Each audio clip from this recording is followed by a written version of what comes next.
नमस्कार दोस्तों, आज हम आपके सामने दुष्ट सर्प की कहानी लेकर आए हैं। एक जंगल में एक बहुत पुराना बरगद का पेड़ था। उस पेड़ पर घोंसला बनाकर एक कौवा कौवी का जोड़ा रहता था। उसी पेड़ के खोखले तने में कहीं से आकर एक दुष्ट सर्प रहने लगा। हर वर्ष मौसम आने पर कौवी घोंसले में अंडे देती और दुष्ट सर्प मौका पाकर उसके घोंसले में जाकर अंडे खा जाता। एक बार जब कौवा और कौवी जल्द भोजन पाकर शीघ्र ही लौट आए तो उन्होंने उस दुष्ट सर्प को अपने घोंसले में रखे अंडों पर झपटते देखा। अंडे खाकर सर्प चला गया और कौवे ने कौवी को ढाढ़स बंधाया। प्रिय, हिम्मत रखो, अब हमें शत्रु का पता चल गया है, कुछ उपाय भी सोच लेंगे।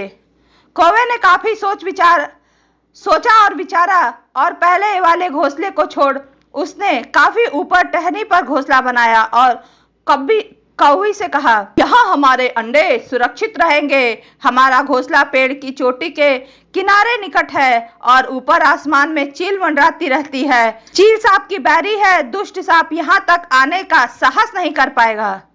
कौवे की बात मानकर कौवी ने नए घोंसले में अंडे सुरक्षित रखे और उनमें से बच्चे भी निकल आए। उधर सर्प उनका घोंसला खाली देखकर यह समझा कि उसके डर से कौवा कौवी शायद वहां से चले गए हैं, पर दुष्ट सर्प टोह लेता रहता था। उसने देखा कि कौवा कौवी उसी पेड़ से उड़ते हैं और लौटते भी वही हैं। उसे यह समझने में देरी नहीं लगी कि उन्होंने नया घोंसला उसी पेड़ के ऊपर बना रखा है। एक दिन सर्प खोह से निकला और उसने कौवों का नया घोंसला खोज लिया। घोंसले में कौवा दंपति के 3 नवजात शिशु थे। दुष्ट सर्प उन्हें एक एक करके घपाघप निकल गया और खोह में लौटकर ढकारे लेने लगा। कौवा और कौवी लौटे तो घोंसला खाली पाकर सन्न रह गए। घोंसले में हुई टूट फूट और नन्हे कौवों के कोमल पंख बिखरे देखकर वह सारा माजरा समझ गए। कौवी की छाती तो दुख से फटने लगी। कौवी बिलक बिलक कर रोने लगी, तो क्या हर वर्ष मेरे बच्चे सांप का भोजन बनते रहेंगे?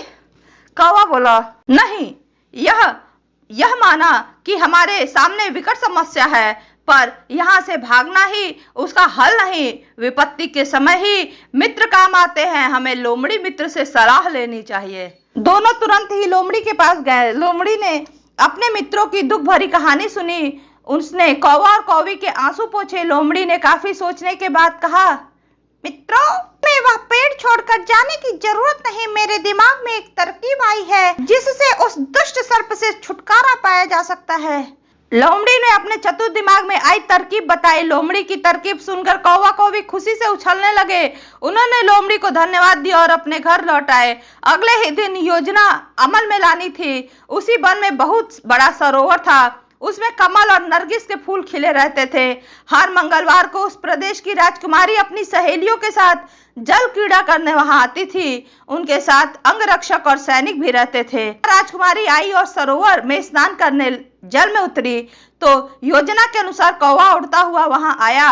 उसने सरोवर तट पर राजकुमारी तथा उसकी सहेलियों द्वारा उतार कर रखे गए कपड़े और आभूषणों पर नजर डाली। कपड़े में सबसे ऊपर राजकुमारी का प्रिय हीरे और मोतियों का विलक्षण हार था। कौवे ने राजकुमारी और उनकी सहेलियों का ध्यान अपनी ओर आकर्षित करने के लिए काव काव का शोर मचाया। जब सबकी नजर उसकी ओर घूमी तो कौवा राजकुमारी का हार चोंच में दबाकर ऊपर उड़ गया। सभी सहेलियां चीखी, देखो देखो, वह राजकुमारी का हार उठाकर ले जा रहा है। सैनिकों ने ऊपर देखा तो सचमुच एक कौवा हार लेकर धीरे धीरे उड़ता जा रहा था। सैनिक उसी दिशा में दौड़ने लगे। कौवा सैनिकों को अपने पीछे लगाकर धीरे धीरे उड़ता हुआ उसी पेड़ की ओर ले गया। जब सैनिक कुछ ही दूरी पर रह गए तो कौवे ने राजकुमारी का हार इस प्रकार गिराया कि वह सांप की खोह में के भीतर जा गिरा। सैनिक दौड़कर खोह के पास पहुंचे। उसके सरदार ने खोह के भीतर झांका। उसने वहां हार और उसके पास में एक काले सर्प को कुंडली मारे देखा। वह चिल्लाया, पीछे हटो, पीछे हटो, अंदर एक नाग है। सरदार ने खोह के भीतर भाला मारा। सर्प घायल हुआ और फुफकारता हुआ बाहर निकला।